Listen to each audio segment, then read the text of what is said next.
Mind többször hallom az utóbbi időben, hogy megkezdődik az elszámolás. A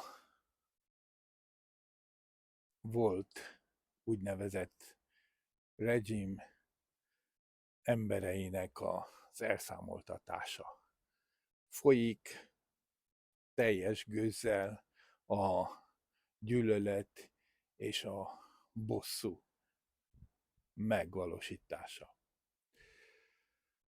Jó elgondolkozni azon, hogy körülbelül hányan lehettek azok, akik ilyesmit csináltak. Tehát akik loptak szégyentelenül az Orbán úgynevezett rezsimbe. De egy egyszerű számításnál is lássuk, hogy ez egy elenyésző szám. Az általuk összeharácsolt vagyon, az még hogyha igaz is, sem olyan nagy, mint ahogy az átlagember gondolja. Minden esetre akkor is, ha ezeket az embereket a törvény elé viszik, be kell bizonyítani, hogy mennyit loptak, hogy mennyit harácsoltak össze, mert ugyebár csak így lehet őket elítélni.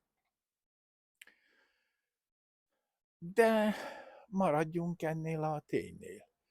Most hallom, hogy Orbán Viktort akarják elsőnek, vagy az elsők között elítélni.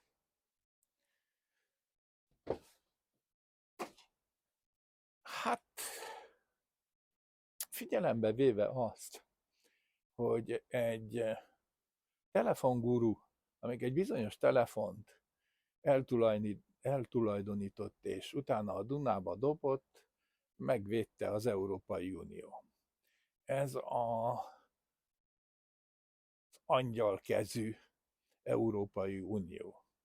Most azt követeli, hogy Orbánt állítsák a törvény elő. Rajta. Mindenki, aki semmire való volt, megérdemli, hogy a törvény előtt feleljen.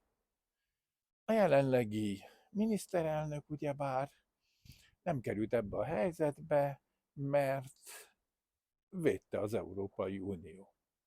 És itt érdemes egy picit megállni. Tehát elszámolás, ugye? Mikor is kezdődött, és hogy is kezdődött ez az egész? Hogy lett Magyar Péter a Tisza párt elnöke? Úgyhogy lehallgatta a feleségét.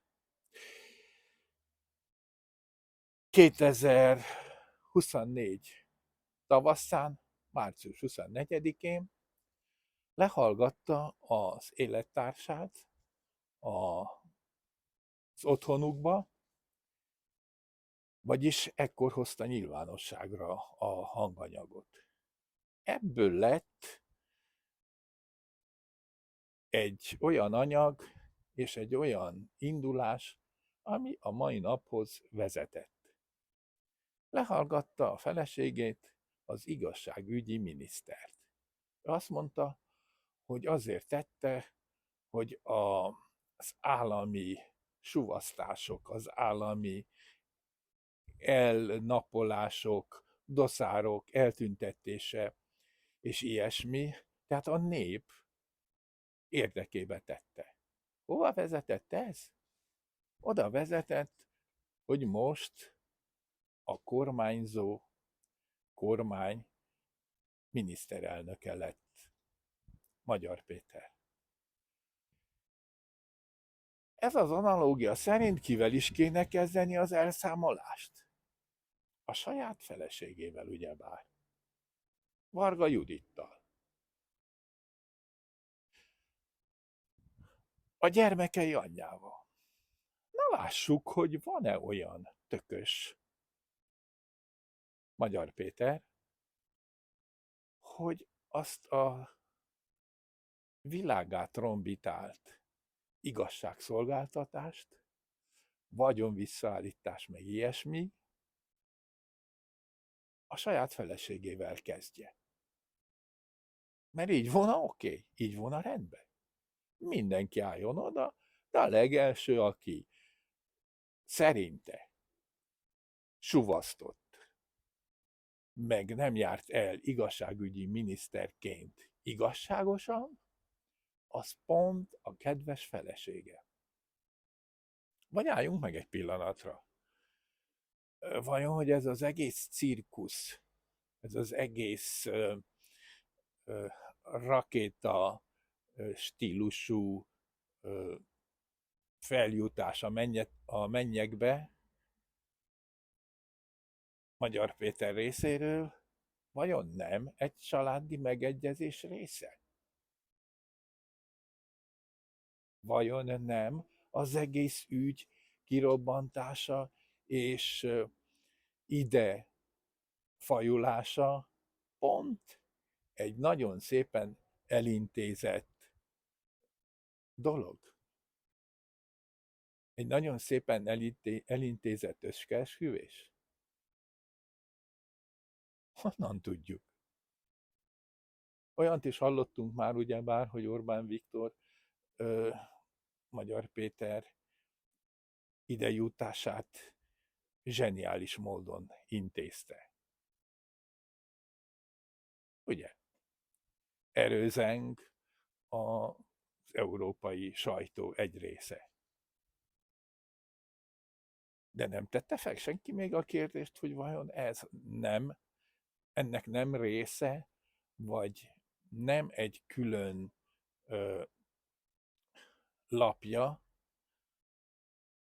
pontosan a Magyar Péter és volt felesége közötti cirkusz, úgymond. Lehet, hogy ők megegyeztek ebbe, és így vitték véghez. Minden esetre kiderül. Ha, ugyebár Varga Judit nem lesz törvényszéki felelősségre vonva, szinte válaszolva van erre a kérdésre. Nem-e? Szinte tudjuk, hogy miért történt ez így, ahogy. És akkor lássuk, hogyan tovább. Mert itt az olyanok, mint a Godzilla, aki a koncertet szervezte, kiabál, ordít, és nyál csorgatva követeli ezek emberek börtönbe kerülését. Lehet, hogy pont vele kéne kezdeni.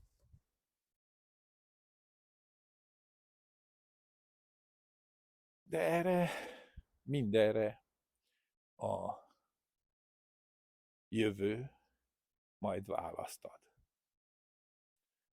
Addig is kitartást, és lássuk, hogy Magyar Péter és volt felesége Varga Judit között hogy dől el ez a mérkőzés. Hogy fogja a saját feleségét kérdőre vonni. Mert ugyebár mind több influencer, mind több véleménymegmondó kéri Varga Judit visszatérését és a kettőjük közötti kibékülést. Nem volna első eset. 3 gyerek, addig szépen virágzó házasság, sosem lehet tudni. Bármikor létrejöhet ez. Gondolkozzunk csak el ezen. Addig is a legjobbakat, Magyarország. Sziasztok!